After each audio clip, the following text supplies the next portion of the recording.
Signal అధికారులందరికీ, RDO గారు, RTO గారు, డిఎస్పీ గారికి, మున్సిపల్ కమిషనర్, ఎంపీడీఓ గారికి, అదేవిధంగా నా సహచర మిత్రులు,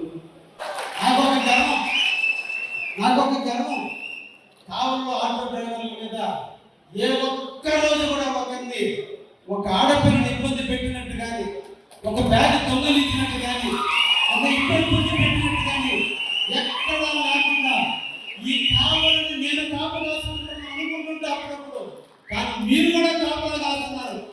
ఏ పాసింజర్కి మిమ్మల్ని నమ్మి ఆటో ఎక్కితే ఏ ఒక్కరికి ఇబ్బంది లేకుండా గమ్యం చేయలేంత వరకు రక్షణ కల్పిస్తున్నటువంటి పోలీసు వ్యవస్థ కంటే నిజమైన రక్షకులు మీరే కూడా తెలియజేస్తున్నారు. అటువంటి వృత్తిలో మీరు ఉన్నారు.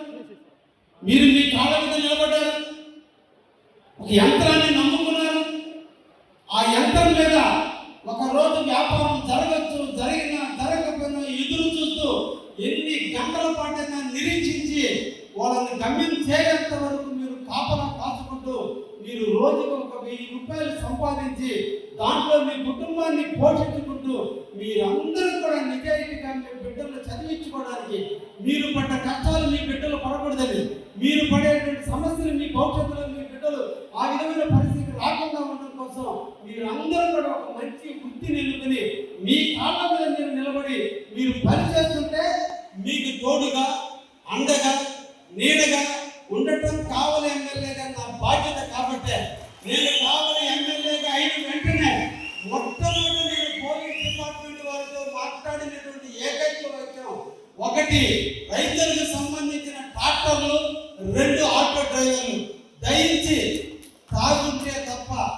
ఓవర్లోడ్ పేరుతోనో ఎక్కడో ఇక్కడ బండి పక్కన పెట్టారని పేరుతోనో ఏ ఒక్క ఆటో మీద కేసు పెట్టినా నేనే స్టేషన్కి రావాల్సి వస్తుంది. ఆటో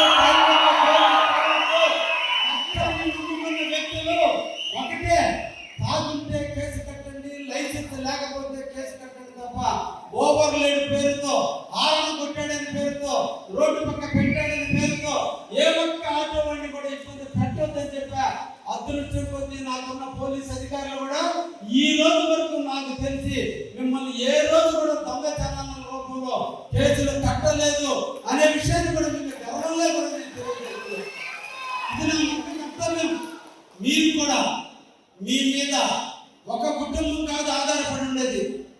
ఆటో ఎక్కితే మీ మీద 4-5 కుటుంబాలు ఆధారపడ్డాయి. మీ భార్య బిడ్డలు, మీ తల్లిదండ్రులు, అదేవిధంగా మిమ్మల్ని నమ్మి ఆటో ఎక్కినటువంటి పాసెంజర్ యొక్క కుటుంబాలు. అంటే మీరు ఒక రథసారథులుగా మీరు పోతున్నట్టే మిమ్మల్ని నమ్మి అన్ని కుటుంబాలు ఇళ్ళ నిద్రపోతున్నాయి. మీ అలసత్వం, మీ నెగ్లిజెన్స్, ఎక్కడైనా మీరు ఏదైనా చిన్న పొరపాటు జరిగినా దానికి మూల్యం చెల్లించుకోవాలి. అందుకే ప్రభుత్వాలు చాలా చట్టాలు తెచ్చినాయి.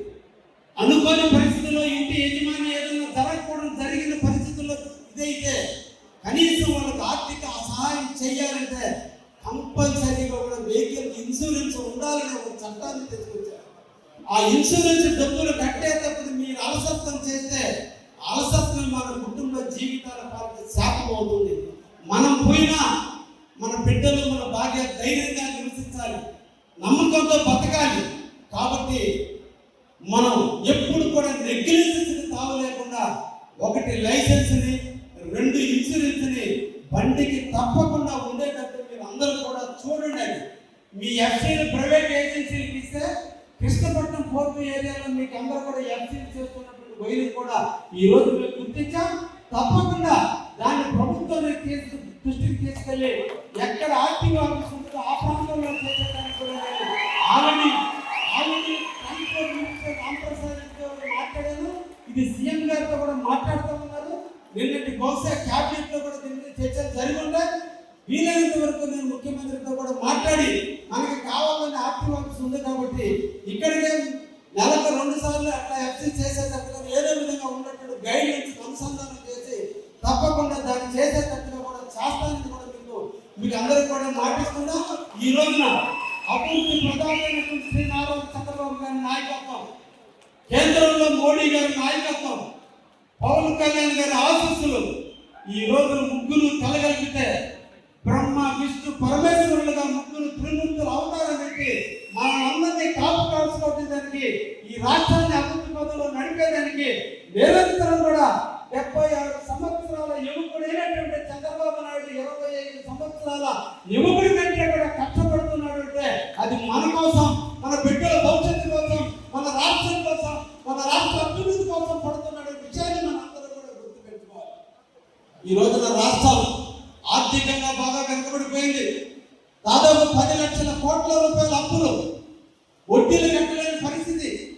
కానీ ఈ రోజు మన అదృష్టం కొద్దీ రాముడైన చంద్రబాబు నాయుడు ముఖ్యమంత్రి కాబట్టి ఈ రోజు అధికారులకు 1వ తేదీన జీతాలు వస్తున్నాయి, పెన్షన్లు వస్తున్నాయి, 1వ తేదీన పెన్షన్లు ఇస్తున్నారు.